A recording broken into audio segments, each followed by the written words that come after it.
Hello, this is a 120 centimeter Nadair spinner in chrome finish from 1981.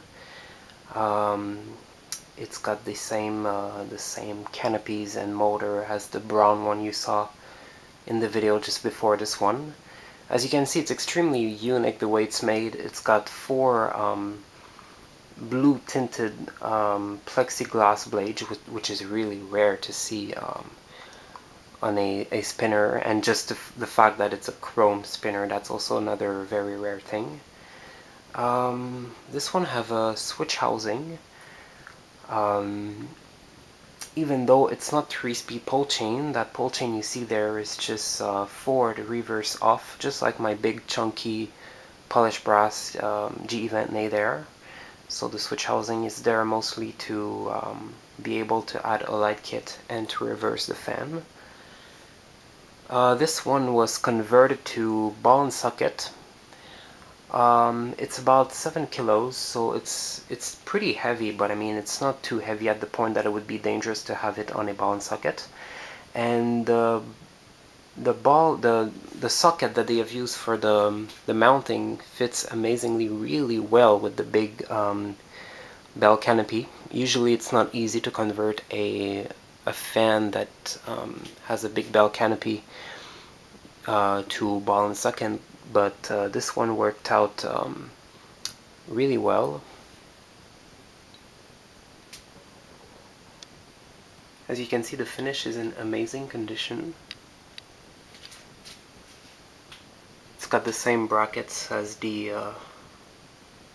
other brown one, and the way this is the way the tip near the brackets look like. It's a little bit special the way it's cut here. It's got the same thick motor, a little bit like an SMC motor, but in a thicker version. Same canopies, of course, but with a shorter down rod.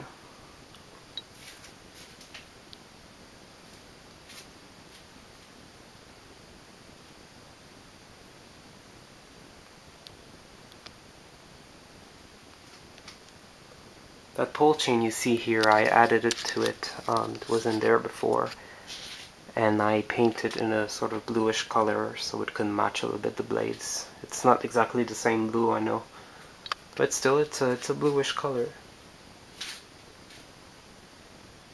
The Nadair sticker on the top of the motor. The other sticker where it says made in Hong Kong and the date. You cannot really see it, of course, but this one is not as faded as the other one, but here it says 81. Unfortunately, the bearings on this fan are not really good. Even after oiling them, they're still very loud and pretty stiff. The startup on the lowest speed is pretty difficult for the fan. The blades are also very heavy, so the combination of those type of blades with the bad bearings makes that it doesn't push so much air for a fan of this kind. It can reach pretty fast speed. I mean, the highest speed of this thing is pretty insane, but it doesn't move that much air, so I guess it's really those type of blades that don't help, and maybe they don't have so much pitch either. It's the kind of fan that is nice to have just like on running on the slowest speed, and it would look also really nice for a movie set. So the hum on this one can be heard a little bit compared to the brown one, but still it's not too loud. It's just really the bearings that are loud. So here it is on full speed.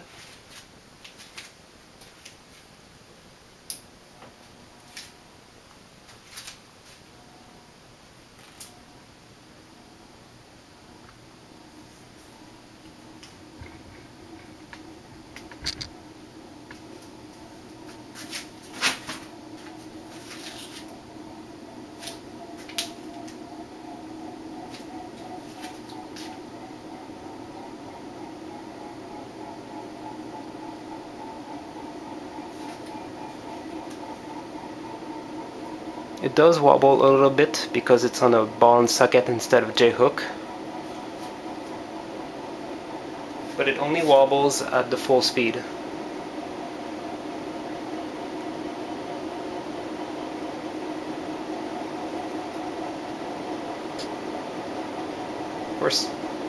For a certain reason, it's a fan that takes quite a while to speed up and spin down from a speed to another.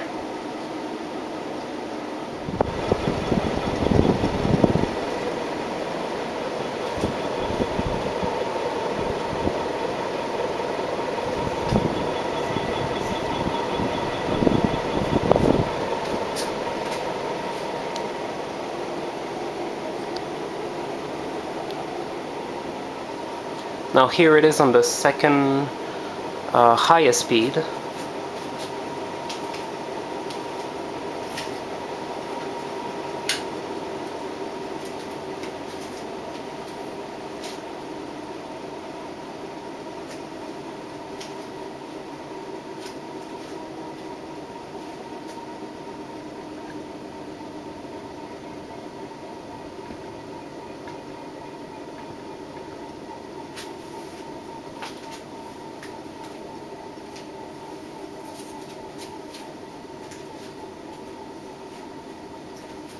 On the full speed, as you can see, it was very fast. It was about like 260 RPMs. Now on the second highest it's 140, around 140. And now I'm gonna put it on the second slowest.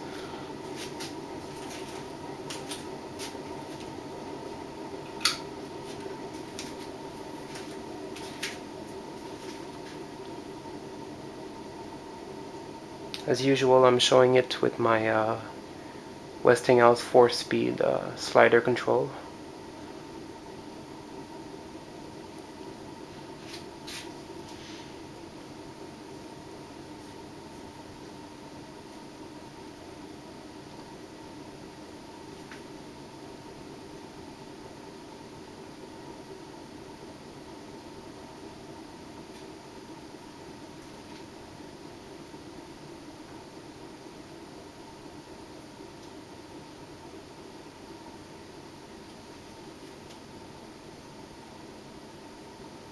And now here's the slowest speed.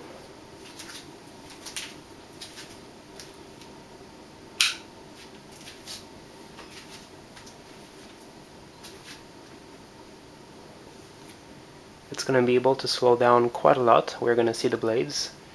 It's going to do about 45 RPMs.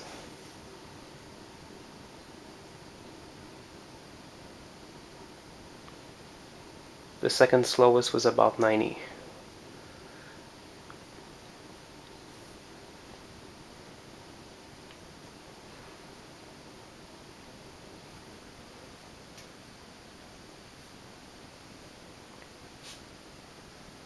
You can see the cool reflection that it makes on the blades when there's light near.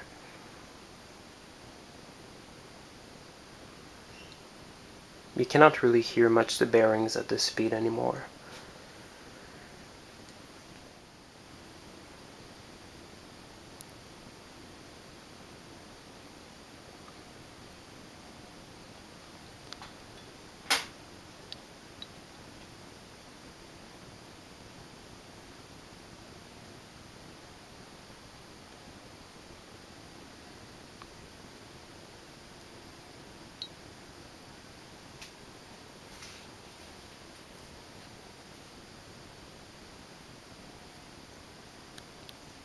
Thank you for watching.